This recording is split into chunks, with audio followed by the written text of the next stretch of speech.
wabarakatuh. Perkenalkan, nama saya Yustika Despriani. Saya merupakan mahasiswa dari STIT Fathahillah. Saya sekarang ada di semester 2. Teman, kali ini tuh saya akan mereview salah satu buku. Nah, buku ini tuh sangat bermanfaat ya, apalagi tuh untuk para guru-guru muda, guru-guru baru seperti saya. Dan ternyata buku ini tuh nggak hanya untuk guru lah. Setelah saya baca, tapi buku ini juga tuh dapat dibaca oleh dan dipelajari orang tua karena berisi banyak sekali parenting, manfaat. Nah, jadi buku yang bakal saya bahas kali ini adalah Kenapa Guru Harus Kreatif. Menarik kan dari judulnya aja, kenapa guru harus kreatif.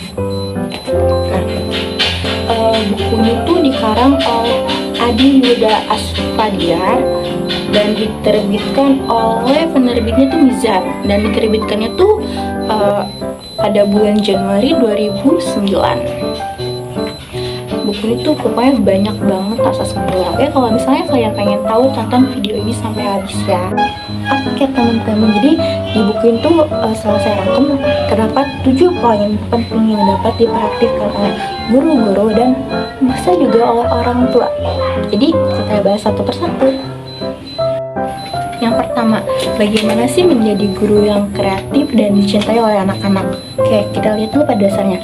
Pada dasarnya tuh, orang tuh semuanya adalah guru. Contohnya tuh kan kayak digugu dan ditiru. Kenapa? Karena pada dasarnya setiap anak tuh sering sekali melihat apa yang dilakukan oleh orang-orang dewasa di sekitarnya. Setelah itu, dia tiru. Nah, agar menjadi guru yang disukai oleh anak-anak, kita harus memiliki beberapa sifat seperti harus menjadi fleksibel, optimis, respect, cekatan, humoris, inspiratif, lembut, dan yang paling pertama, seorang guru itu harus menyukai anak-anak. Yang kedua, bagaimana memahami karakter dan keinginan anak. Karena pada dasarnya tuh kan karakter anak tuh bermacam-macam ya, ada yang aktif, ada yang enggak. Jadi cara mengatasinya tuh kita lihat gimana sih aktivitas si anak ini. Nah, di sini tuh terdapat cara-caranya seperti pendidikan bertahap, pendidikan yang ringan, mudah, terus ada dilakukan secara berulang-ulang, dan yang pasti itu dilakukan dengan cara yang menyenangkan. Yang ketiga, bagaimana mengoptimalkan kecerdasan menjemuk pada anak. Nah, yang kita tahu tuh kecerdasan pada anak tuh ada banyak. Di buku ini tuh lengkap semua ada. Nah, macam-macam kecerdasan pada anak tuh ada. Satu, kecerdasan linguistik. Nah, kecerdasan linguistik kan pada bahasa, jadi yang menonjol pada si anaknya tuh bahasa, cara dia berbicara.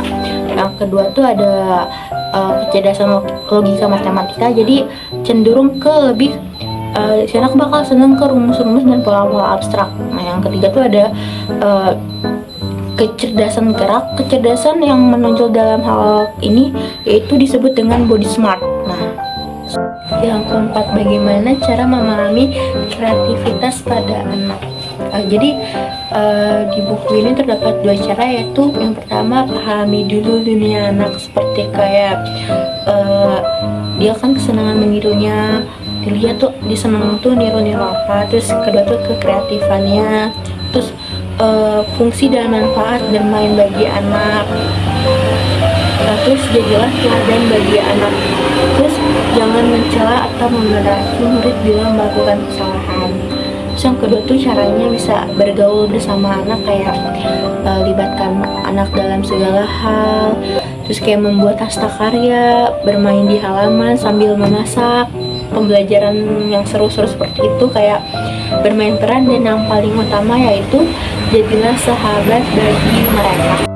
Yang kelima, bagaimana mengembangkan pola pikir, sikap positif, dan karakter anak. Oke, jadi ada macam-macam cara untuk mengembangkan pemikiran anak dengan cara menceritakan kisah atau dongeng, karena kan pasti anak memikir kayak apa yang di dongengnya dia dengarkan. Nah, setelah itu ada bicara secara langsung, bicara sesuai kemampuan anak, ada diskusi dengan tenang, nggak dengan marah-marah, dengan sabar. Terus ada belajar dari pengalaman, kayak guru atau orang tua itu bisa menceritakan pengalamannya agar menjadi pembelajaran untuk si anaknya. Setelah itu ada belajar dengan lagu tuh kayak biar seru, biar anak tuh nggak merasa bosan. Terus setelah itu melatih kepekaan kepada anak. dengan itu kita dapat melatih pola pikir, sikap positif, dan karakter pada anak. Yang keenam, bagaimana membangun dan menanamkan jiwa rohani pada anak. Jadi untuk membangun jiwa anak tuh ada beberapa cara ya, seperti temani anak, bahasa dan bersikap lembut, gembirakan hati mereka, ada bangun kompetisi sehat, ada reward. Jadi bisa memberi hadiah, ada hal-hal kecil yang sudah dilakukan pada anak, ada memberikan motivasi kepada mereka, memberikan pujian, terus kayak memberi panggilan yang baik seperti sayang, adik. Itu setelah itu bisa mengarahkan dan mengingatkan anak bila mereka melakukan kesalahan. Ketujuh adalah bagaimana mengasah keberanian dan kepercayaan diri pada anak. Mengasah keberanian tuh bisa dimulai dengan cara bersosialisasi dengan lingkungan, seperti kayak pembelajaran tuh tidak perlu dilakukan di sekolah, tapi bisa mengajak jalan-jalan anak tuh di sekitar luar sekolah, seperti mengajak anak-anak ke perkampungan terdekat, diajak sosialisasi, diajak kayak kenalan bagaimana lingkungan di sekitar sekolah. Kan kalau misalnya anak tuh udah belajar kayak bersosialisasi tuh akan melatih kepercayaan dirinya sendiri. Nah, itu dia 7 poin yang bisa diperhatikan oleh para guru atau pendidik lainnya.